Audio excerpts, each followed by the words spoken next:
First off, we've got to say welcome to everyone, and I'm not very good at this, despite what he's told you already, so I don't like doing them, but I'll try anyway. Before I do say a few words about John, we do have a few thank yous to do. Firstly, I want to thank John, of course, for asking me to be his best man. At 20 past 3 on Wednesday afternoon, am I Cheers, mate, thank you. A lot of notices. First off, to all of our beautiful bridesmaids for looking gorgeous today and doing their job well done as well. Thank you. Two over there, and Karen as well. To Liam, our usher, and to Michael, our little page boy as well. Thank you very much. This one's a big one to John, Marion, Marie, Mary and Eddie. Without them, none of this would have been possible today. So we thank you for all your involvement. It's a massive sincere thank you. Thank you very much. And last but not least, to everyone who's here today as well. If coming here to support them, whether it was just for a free meal in the Adelphi, I don't know. We appreciate it, so thank you very much indeed. Now, there you go. I think John showed me to say a few words because he wanted someone with tact rather than someone who's actually tell the truth, but that's not going to happen, mate. Whatever you hear in these stories, ladies and gents, is completely true about him, okay? Originally, he wanted me to say just a few words because his dad was too shy to and wouldn't get up. But me and John grew up together, and although we're the same age, I think you can actually class me as like a father figure to you. When you think about it, I've seen him drink out of a bottle, I've seen him walk around naked, I've watched him crawl, I've undressed him and dressed him, I've cleaned up after he's been sick, and this is just on holidays that we've been on. We met when we were about 7 and went to junior school together, but we didn't start hanging around together properly until his 15th birthday. And it was not long after that, actually, that I went on my first holiday without my own mum and dad. I went with John and his mum and dad, don't worry. And Liam as well. And I should have knew he was a jinx straight away, because on that one holiday, I flew head first off a motorbike and slashed all my arm open, just because I was trying to film John jumping over a jump on his motorbike. A few days later, I was attacked by a vicious, savage, angry Spanish monkey for no reason, while John stood there laughing his ass off and taking pictures of me. And then, last but not least, a few days after that, the karaoke king here introduces me to my first session of karaoke, signs me up to sing with him. He only signs you up to sing "Nothing's Gonna Stop Us Now," and he made me sing the girls' bit. Good lad, good lad. Now, as I said, it was around the age of 15. John actually was the one who got me into DJing. He was a DJ before me. He took me under his wing. He showed me everything I needed to know and taught me everything he knows about DJing. Which explains why no one ever hired me for more how this goes, and I had to go for the work. But John got into DJing for a different reason, because as we all know, he likes to be the centre of attention. And a few examples of this was actually on our second boys' holiday we went on to. He was only 17. John decided to enter a Mr. Hunk of the Hotel competition.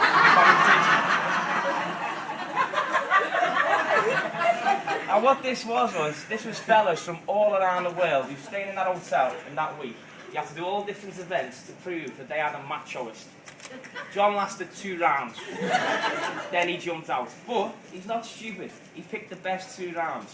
He picked the drink as much as you can game and the give a lap dance to a beautiful girl game. Now, if anyone ever wants to see these videos, I'll gladly show you, because this fella's got some moves. You're a lovely girl. He jumped out after 2 rounds, as he said, then he threw me in, faithfully, and we won. I won't tell you what I had to do, but we won. A few years after that, John decided he wanted to try and become famous. And when the chance of being on telly came up, he took it. Oh, how he didn't think about it properly. Because John volunteered himself for a show on Channel 5 called The A to Z of Sex. Now, hasn't everyone? Now, he didn't just volunteer himself, he volunteered me, and he volunteered another lad, Sean, as well. We were basically sat down in a local pub in front of a camera crew and 2 hosts of the telly show and grilled on sexual subjects ranging from A to Z. Exactly. Don't heckle me, you're going to lose my place. So, at the age of 20, and when you think about it being on Channel 5, you don't think anyone's going to see it. And you think it's going to be a laugh. And we couldn't have been more wrong. Because 12 years later, it's still being shown on telly now. And, may I add, not just on Channel 5 either. I've had emails from as far as South Africa, New Zealand, and Australia saying they've seen this show. And I can't count the amount of times people have stopped me, or John, or even his mum and dad, and said, "Seen your boy on the telly last night, didn't he? Why is he on a gay sex show?" So not the brightest, mate, not the brightest of ideas. I hope he's on his royalties. I don't speak Welsh, I'm sorry.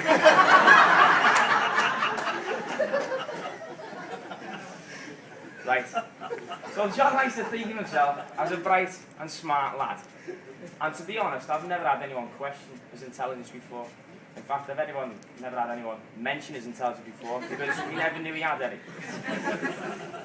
He is a bit thick, as people know, and a perfect example of this was only last week.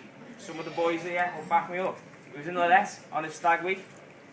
We were sat in a German bar. We were surrounded by German signs. We had a massive German flag in front of us, drinking German lager, watching 2 German football games on the Bundesliga. John gets a swig of his lager, goes, "Oh, that's strong, isn't it?" But I suppose the Dutch do like to drink, don't they? Absolutely thick. Not the brightest, and also not the most laid back when it comes to money either. I think you could probably call him tight, as a lot of people know. Careful, yeah. He was actually knocked down in school by a bus one time. Full on, knocked down, smashed into it. He was very lucky to escape serious injury. But John being John, he wasn't bothered. As soon as he got pulled off the road on a double-decker bus and crawled all over him, the only thing he was worried about was how the bus had crushed the pasty that he just bought from the shop. Now, it might be tight, but it might be just the fact that he likes his food. I'll let you decide when I tell you that we also, not long back, took him to So's in town for a Chinese all-you-can-eat meal. We got in there, got a nice meal. John had a bowl of soup. He had 2 plates of food. We all had the same, and we were full. We were ready to go. That was it. John decided, no, I haven't quite got my money's worth. I'm full, but I don't get this all-you-can-eat thing. I haven't quite got it. So, remember this is truth. He took himself to the toilet. He jumped up and down, up and down. He made himself sick so he could come back and have 2 more plates of food. It's like bulimia in reverse. And we had to then wait an extra 20 minutes for him to finish, just so he got me money's worth now. As I said, absolutely tight. I asked Jenny the other day what she was hoping for in a marriage, and as a regular girl would say, all I want is love, happiness, and a settled family life. I asked John what he wanted for in a marriage, and he said money towards a honeymoon. I have spoken to them both this week about what they're getting themselves into and what they're letting themselves in for. And to be fair, John did say he plans to love and nurture his marriage, just like his beloved Everton do with football. He plans to go in committed every week. He plans to score every week and not get any results away from home. Let's just hope, just like Everton, it doesn't all go downhill and you end up bottom of that league. No, not now. Although you're not now, I realise you just won. Now, I have already congratulated John before this speech. I took him to one side, shook his hand. I said, well done, mate. Congratulations, you've done it. Remember this time as the happiest and best time of your life. And that was a perfect time to say it after a great week in Lorette. So to end, all I will say is, John, you're a pain in the ass. You absolutely are. And you can ask anyone what they think of you, and they will tell you outright. But at the end of it, I guarantee every single person will say the same thing about it. Can't change it. And we wouldn't want to be honest, mate. You are what we are, and we love you for that. And I'm so envious of you right now. You've got perfect wife, two lovely kids, and I'm glad. I never see myself getting married, to be honest, folks, and this is the second time that I've done this, so this is as close as I can compare to it, and I think to be up here and say stuff about one of your good mates that you grew up with, it's as good as it's going to get, so I'm made up for you, mate. Absolutely made up. You're no longer a sin-in-law, you're a son-in-law now. So on that note, cheers isn't even a big enough word, to be honest. Not a big enough word. So all I will say is I wish all four of you, Michael, Caitlin, John and Jenny, a lifetime of happiness and health.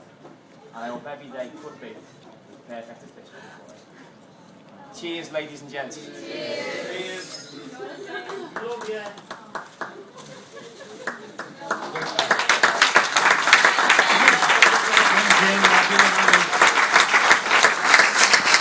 I have got a couple of cards to read out, but there's only a couple, and then we'll hand over to the big fella himself.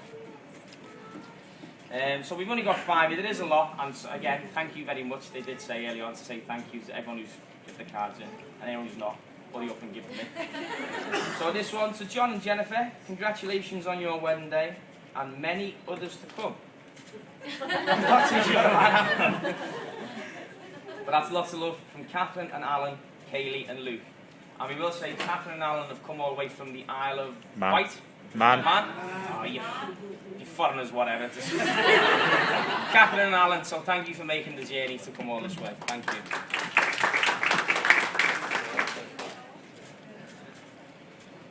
To Jennifer and John, congratulations, lots of love from David, Tracy and Jodie.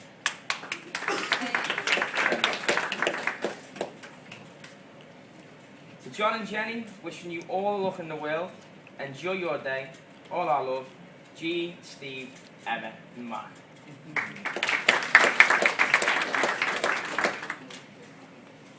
To John and Jenny, the new Mr. and Mrs Hawksey, congratulations on your big day. Hope you have a great time. Love, Joanne, Paul, Taylor and Macy.